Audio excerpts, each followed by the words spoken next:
Hey, buddy, you like Daddy's new car? Yeah, you like Daddy's new car? Is it? Yeah, it's a car. It is definitely a car. It's a lot of car, too. Well, it was a lot of car at one point, but it's going to be even more car in a little bit. Yes, sir. Yes, sir, indeed. This is a lot of car and a lot of engine. Ain't that right, dude? Well, where you going? Okay. However, some assembly required. But that's okay, because I can basically start from scratch. There we go. Yeah, she requires a little assembly, but whole dash is back here, some of the AC components, and instrument cluster. If I'm reading this right, 99,734.9 miles. Whether it's 99 or 199, I'm not sure. I think it's just 99 though. But look at that seat. Look at the back of the seat. Look at the bottom of the seat, not so good. So anyway, let's go to the good stuff. She's a 1972 Dodge Demon, original 340 with AC car. Was an automatic from the factory, and well, it never was converted. They just cut the trans tunnel out to fit a bigger engine transmission in at one point. Originally came in this beautiful, luxurious forest green, Chrysler forest green, with the green interior, with the faux wood grain. Man, she was fancy at one point. It has a little door handle delete, but she's got the badges, and she's got most of the grill. Garage door's in the way, but it's like 1,000,000 degrees outside and less than 1,000,000 degrees in here, so I'm keeping it closed. Yeah, she's got a little bit of a grill, bumper, no lower valance, whatever that's called. Got turn signals, no headlights. Pigtails there, that's good. Wiring's in okay shape. Not too bad. This is a little brittle. We'll just be easy on that. Engine bay is been deleted on a little bit. Well, story time. So my dad was on Old Marketplace one day, and he found this 72 Demon listed for $4,500. Ad was very vague. It didn't really say much. It just said that it had a 440 and 727 out of a motorhome included. And my dad got to messaging the guy. My guy was like, yeah, it's a project car, but I don't have the resources to finish it, and I want to focus on the 72 Chevy that I'm restoring. So my dad worked out a deal.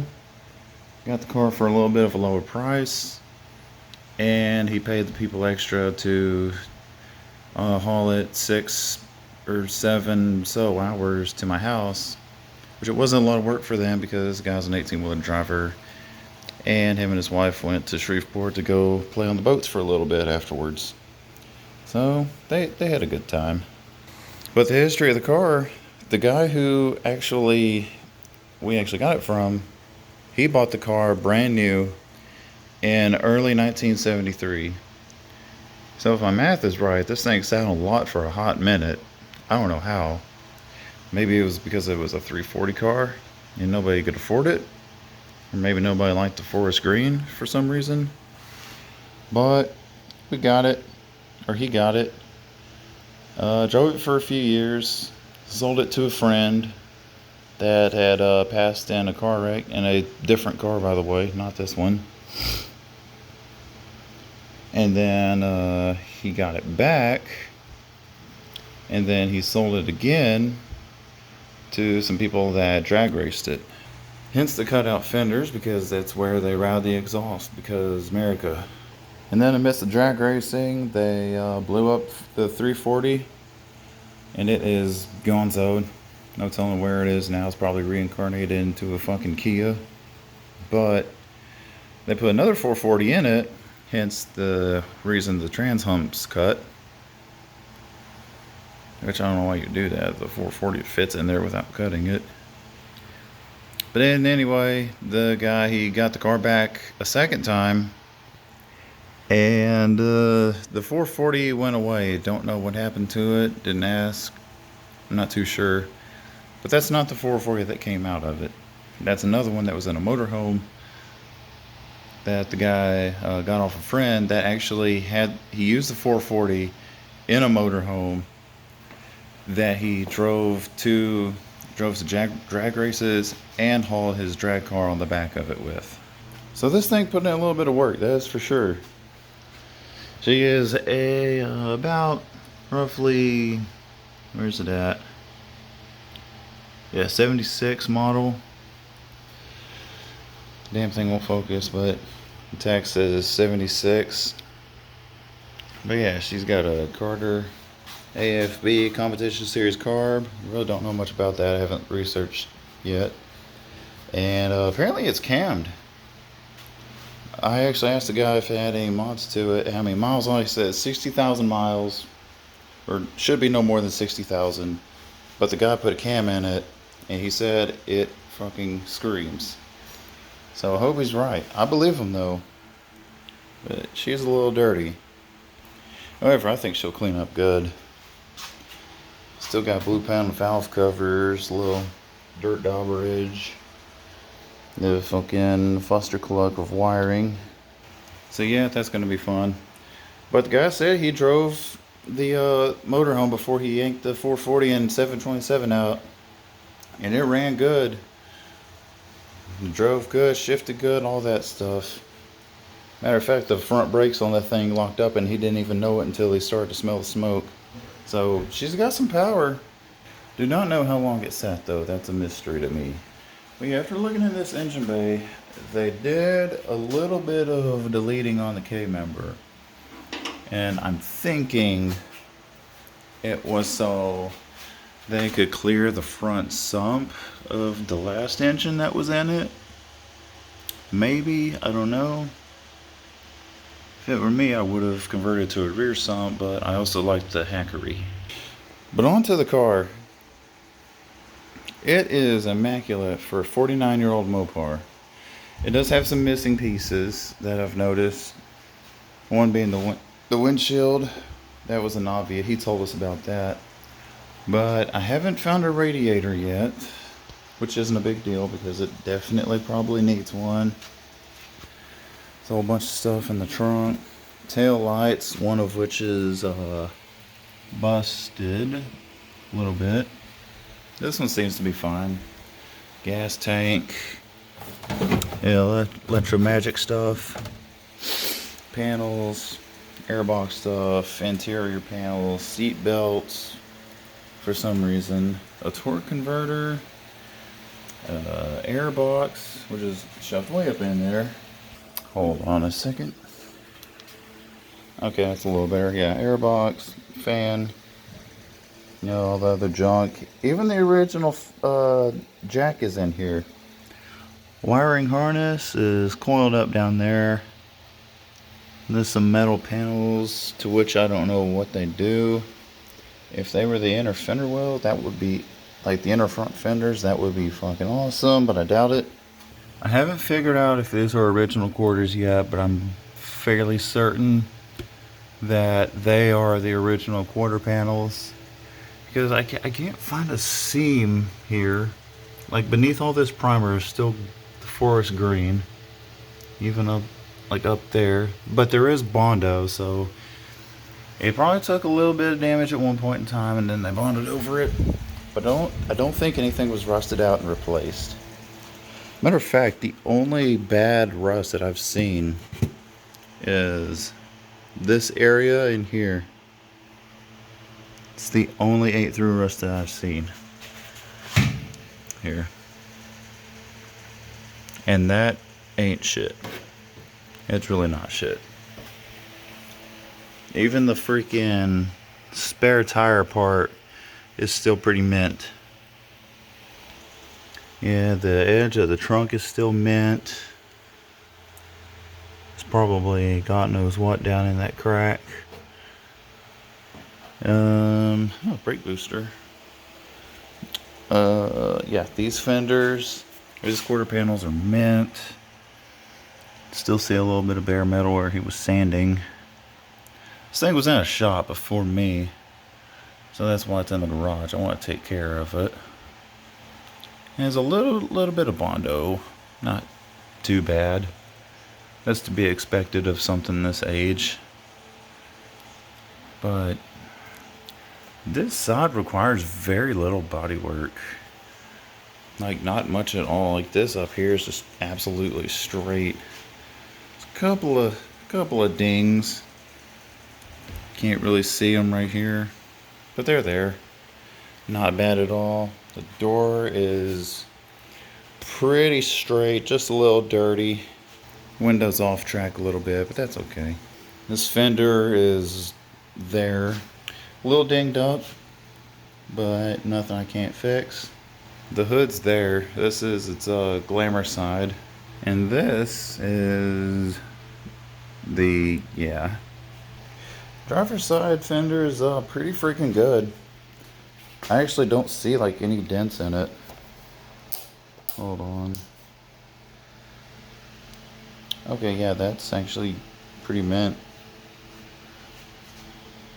Somebody didn't glue those emblems on, unlike the other side. So it's not like glued junk. Driver's door's pretty good. Not bad. There's a couple of parking lot dings, I think. Better than that is not bad. This one is pretty straight. It's definitely bondoed up, I can tell. But I don't think anything has been replaced. However, I haven't done like any super hardcore research and digging to see if anything's been patched. But yeah, definitely some Bondo here. Some missing body lines that I'm gonna have to learn how to recreate because they don't match the other side. Get a good look at it. Yeah, this is the other side. They definitely don't match up the same way, but that's okay. I'm just glad that something is actually here and I don't have to fabricate something out of scratch. That's been kind of yanked on, but that's okay. This is pretty straight. And again, a little more Bondo. Definitely, and it needs more sanding and shit. But that's okay. The back, it needs some massaging. It's been banged up on, banged and bondoed, and it's there. Trunk lid. Yeah. That's been repaired, and that's been ventilated on. So just have to cut that out and probably try to tack weld some shittier metal there. But besides that, the body lines are just beautiful. This is actually a very, very straight car. I love this green. Me and my wife are talking about repainting the whole car that green again, and I am all about it. Honestly, I don't see it being any other color. I just don't. A little bit. Oh, there's a ding. No big deal. It's got a little rust. It needs work. I need to get rid of that rust for sure. Windshield channel's not too bad. I don't think. It's not rusted through anywhere. So that's good. Whoa, hey, what's up, dude? You wanna hold the light? Here, shine the light right in here. Not your face, in here. Yeah, look. There you go. Let's point to these floors that have no cancerous rust. which is very rare. This looks so good. Even up there, it looks pretty good. It's been sprayed on, try to protect it a little bit, but that's okay. Wiper linkage is there, probably seized. Steering column is, yeah, she's just kind of looped in there a little bit, but that's okay. Firewall looks good, besides that. That's just a little quick tack welding in. Driver's side has no rust either, or no cancerous rust.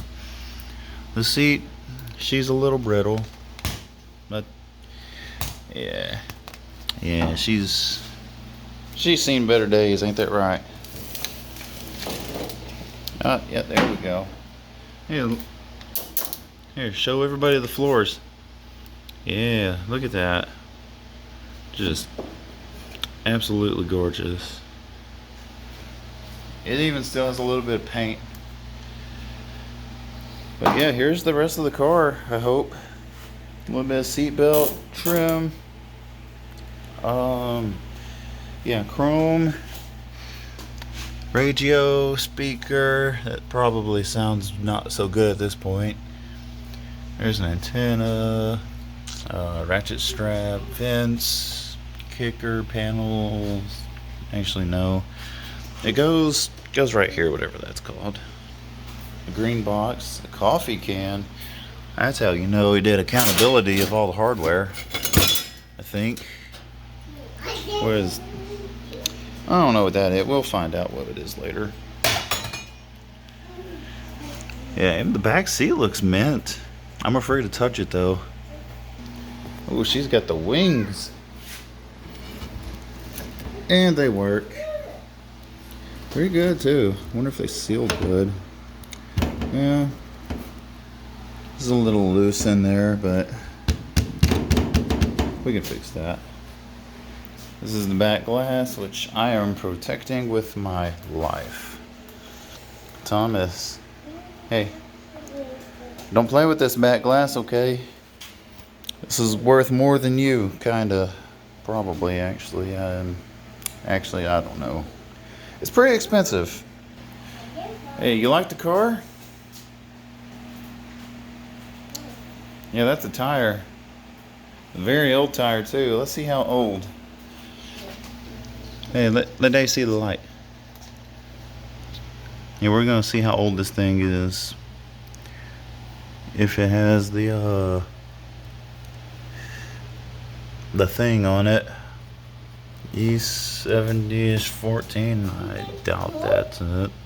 It's made in USA though. Axle, 1,000 pounds, 32 psi, max pressure tubeless. And I don't know. It's old as shit. We'll just leave it at that. Here's the light back.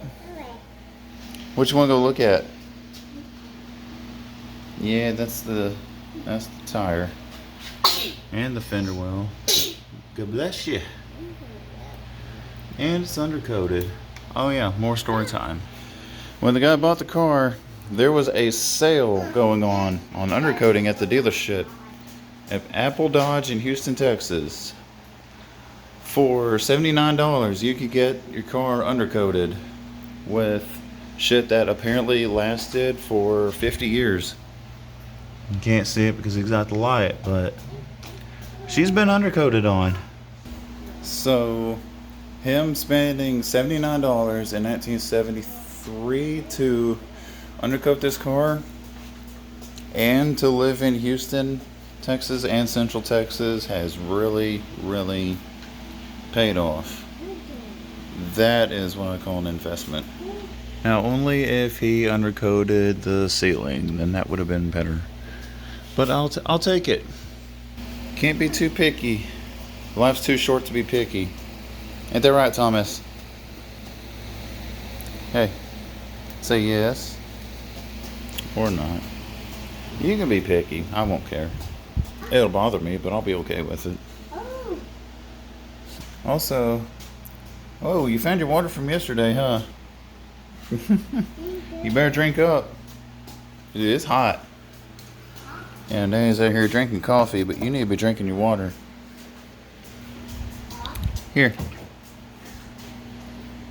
Yeah, this one's cold. Okay. That works too. Yeah, don't want to waste no water around here, because this stuff's expensive. Here you go. You want some cold? Want cold water? No, you just want to get in the car, don't you? Oh, car's open. You're just gonna throw the seat back and go up in there and do your thing. You look good in there, Thomas. You know that?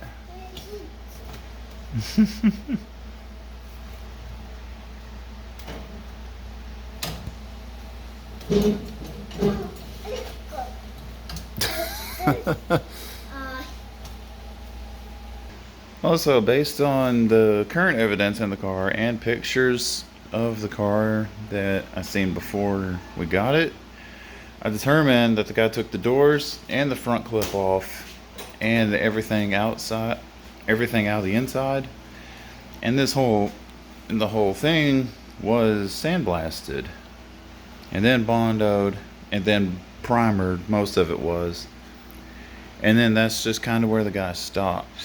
He put the car together with everything that wasn't sandblasted and primered and listed it, and then my dad saw it. So now we have a beautiful red and green and rust Dodge Demon, and I'm okay with that. Ain't that right? Hey, you like the car? Yeah, you like the car, don't you? No. You're gonna drive this to high school one day, if they don't ban gas cars by then. Or if you can afford to drive it, I should say. Because this whole thing's probably gonna be kind of expensive. So yeah, that's the story of the car. There's a little tour of it. Hope you enjoyed it, 'cause I know he did while he was out here. You like the car, don't you? Oh, now you gotta roll the windows up and down. And down some more. Yeah, now where do we start? What do you think we should start on? You think we should start cleaning it out? Yeah, I think that's pretty safe.